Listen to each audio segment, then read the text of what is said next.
راز نہیں آئے اس ڈوبتے بیڑے تارے سمندر سے نبی جی پہ آگے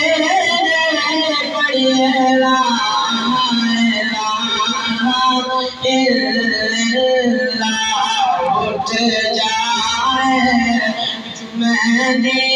پیشیا کے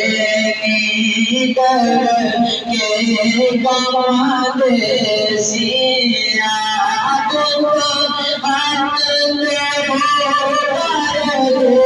سیا پڑھیے لا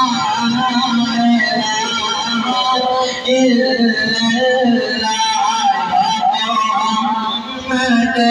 سرور صلی علی تم کی قبر اندھیروں سے اٹھے امت ناظر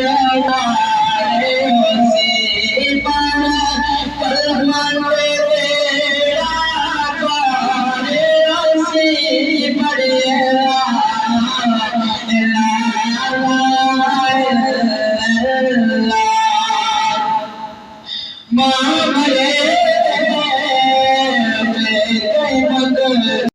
جس میں خالق کائنات عرض گزار ہو رہا ہے کہ کل نفس ذائقۃ الموت، کہ ہر جان نے، ہر نفس نے موت کا ذائقہ جو ہے اس کو چکھنا ہے۔ سامعین محترم، اس دنیا میں انسان آتے ہیں اور جب اس کا وقت مقرر آ جاتا ہے تو انہوں نے واپس اس دنیا سے منتقل ہو کر اس دنیا میں جانا ہے جہاں انسان کے لیے کہا گیا ہے کہ یہ اس کی ابدی زندگی ہے۔ یعنی چاہے کوئی غریب ہے یا چاہے کوئی امیر ہے، کوئی شہرت رکھنے والا ہے یا کوئی ایسا شخص ہے جس کی شہرت نہیں ہے، کوئی حسن و جمال والا ہے یا کوئی بدصورت ہے، کوئی بھی انسان ہے، ہر انسان نے اس دنیا میں آنا ہے اور جب وقت مقرر آ جائے گا تو اس نے اس دنیا کو چھوڑ کر آخرت کی طرف رواں ہو جانا ہے،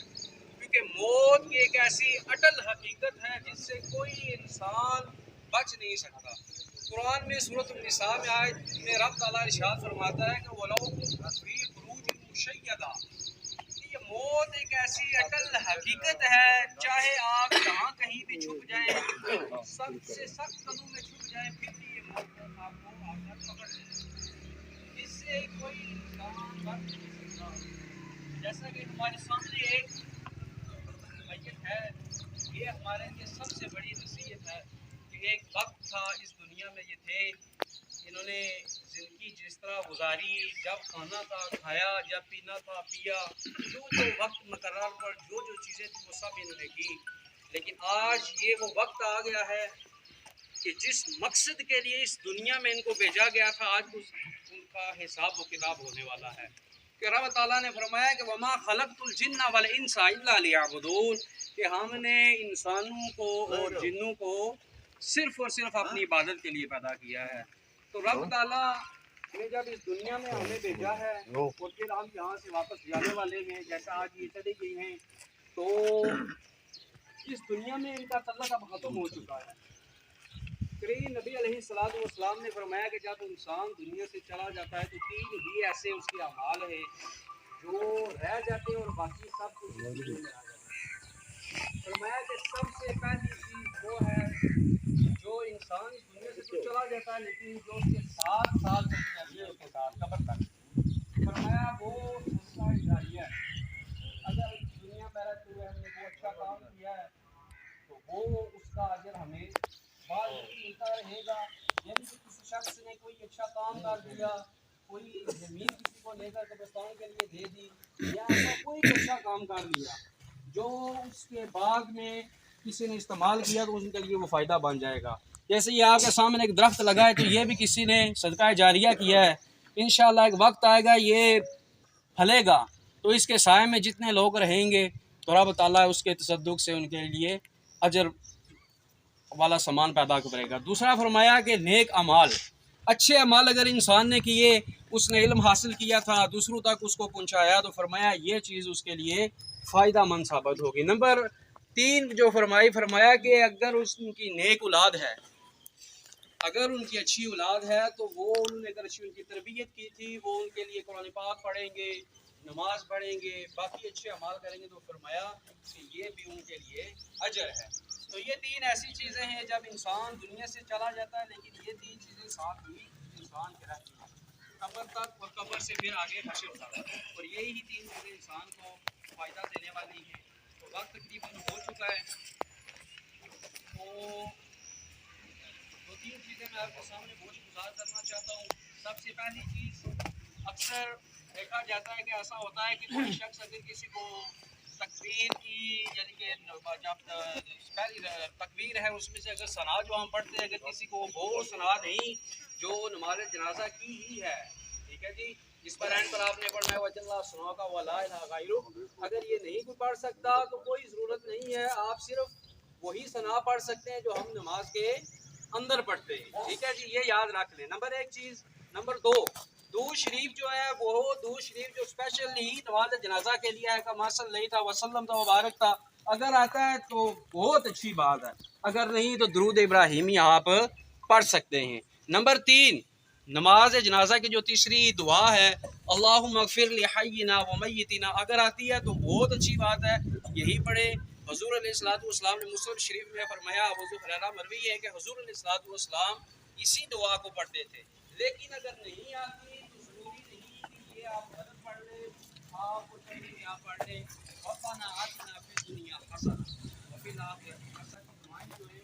جن میں آخرت کی یاد آ رہی ہے کہ اس طرح کی دعائیں آپ کو ادا کرنی ہے۔ امام کے منہ طرف قبلہ شریف اللہ اکبر۔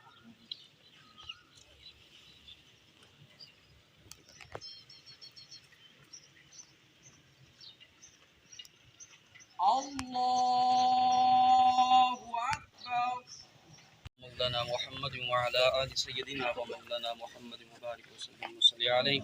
اللهم ربنا آتنا في الدنيا حسنة وفي الآخرة حسنة وقنا عذاب النار وقنا عذاب القبر وقنا عذاب الحشر وقنا عذاب الجهنم وقنا عذاب الميزان اللهم رب اجعلني مقيم الصلاة ومن ذريتي ربنا وتقبل دعاء ربنا اغفر لي ولوالدي وللمؤمنين يوم يقوم الحساب۔ یا مولا قدوس جتنے بھی ہم سب نے تیری پاک کلام پڑھی، تیری پاک بارگاہ میں پیش کرتے ہیں، قبول و منظور فرما۔ تمام کلام کا صاف ہے علیہ صلاۃ والسلام کی بارگاہ بے قصد پناہ میں ہدیۃً تحفۃً عقیدۃً پیش کرتے ہیں، قبول و منظور فرما۔ مولا قدوس جتنے بھی کلام شریف پڑھی کی تمام کلام کا صاحب حکومت کی بارگاہ میں پیش کرتے ہیں، قبول و منظور فرما۔ یا اللہ پاک اس دنیا میں رہتے ہوئے ان سے جو غلطیاں کوتاہیاں بخشے ان کو معاف فرما کے ان کے درجات میں بلندیاں عطا فرما۔ یا اللہ پاک قبر کی حشر کی منازل کو آسان فرما۔ یا اللہ پاک ان کی قبر کو جنت کے کیاروں میں سے کیاری بنا، یا حد نگاہ قبر میں کشادگی عطا فرما۔ پیارے آقا علیہ الصلوۃ والسلام کی بار بار زیارت نصیب فرما۔ روز قیامت پیارے آقا جی صلوۃ والسلام کی شفاعت عظمیٰ عطا فرمانا۔ یا الہی جتنے بھی حاضرین مجلس ہیں اس دنیا فانی سے، ان کے اہل خانہ سے تعلق رکھنے والے جو دنیا فانی سے چل بسے، مولا پاک سب کے ارواح کو پیش کرتے ہیں، قبول و منظور فرما۔ سب کے درجات میں بلندیاں عطا فرما۔ اس قبرستان میں جتنے بھی لوگ مدفون ہیں سب کی قبر کی حشر کی مناظر کو آسان فرما۔ اس بستی سے اس علاقہ سے تعلق رکھنے والے جو دنیا فانی سے چل بسے سب کی قبول پر کروڑہ رحمتوں کا نزول فرما۔ اللہم ربنا تقبل منا انک انت السمیع العلیم وتب علینا یا مولانا انک انت التواب الرحیم، وصلی اللہ تعالی علی رسول خیر خلق محمد رحمتک یا ارحم الراحمین۔